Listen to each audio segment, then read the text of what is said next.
What is up, everybody? Here today just because we ran into a situation where we realized Jacob's truck didn't have a manometer on it. Mine did. So I took it upon myself as the opportunity to say, here's the one on my truck. I'm going to go get something new.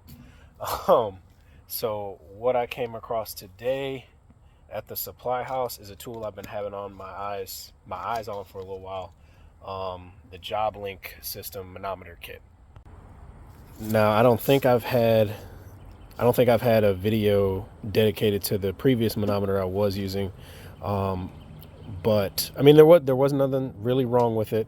It was the Fieldpiece one that is it's got the tester for the pressure switches, and it's still a dual port and everything. But I've got the temp probes, the clamps, the pressure probes. So I mean, figured why not add to the collection and get another Joblink kit piece. And honestly, just using it right now on this package unit at my house, and don't even worry about obviously the rest of the condition of the unit. I haven't taken the time to truly go through and clean it, but I honestly can say I like these better. And especially for just day-to-day use, I would rather pull this out of the truck than I would the big bulky one.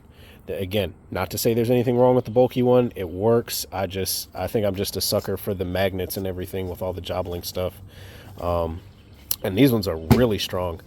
And I'm hoping that the backs of these are not as bad, or are more durable than the backs of the temp probe ones, because these just wear out so darn fast. But real quick note on it that I found with these: Fieldpiece does not want you placing it on any hot surfaces while you're working. So if you're trying to check your pressure switch, as you guys saw, I had mine mounted to the motor itself, which, as long as your motor's not locked up or anything, it really shouldn't be that hot.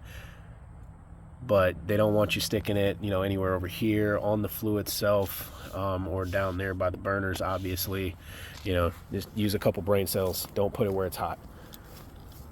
Just like all the other Joblink stuff, this one has long range wireless capabilities.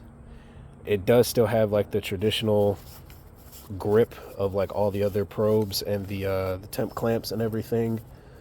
You can use this on not just the induced draft motors, but also on your gas valves to make sure the correct pressure is coming from the line, going through the manifold and everything like that. And just this little quick use on just my induced draft motor, I mean, they're also very easy to zero out. Instead of like pressing to hold that button, you just tap it really fast.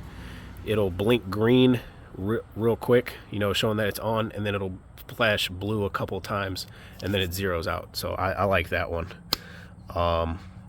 But I can say that my inducer is working well at this point in time, but I don't know. I'm gonna have to get a lot more uses out of this. I can already tell that this kit doesn't come with everything the bigger, bulkier one does, and I don't know if the fittings in the other model are strictly for the pressure tester part of that function, because I was looking for it in here. In the other one that I gave Jacob, there's like a yellow hose with like the Y fitting that I'm assuming would allow you to check your things in tandem with each other, so you could still have the system run but be able to test your pressure drop as far as like for the induced draft motors. But the only pieces I have are the fittings for the gas valves,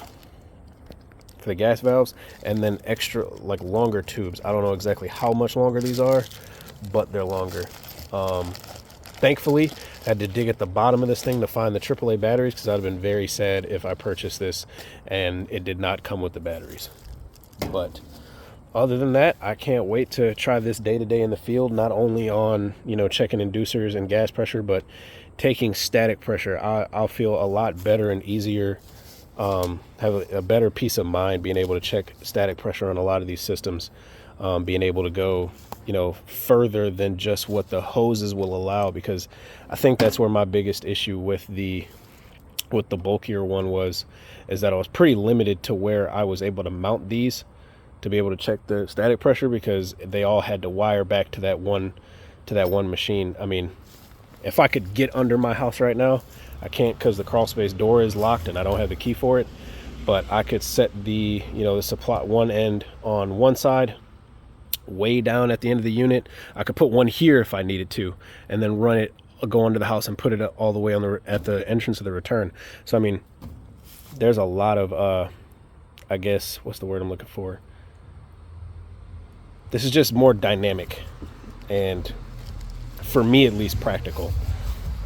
I don't know about anybody else. I don't work with a lot of systems that have ducted returns. Most of the systems I touch are in closets, so it's just easier. I can't wait to try this.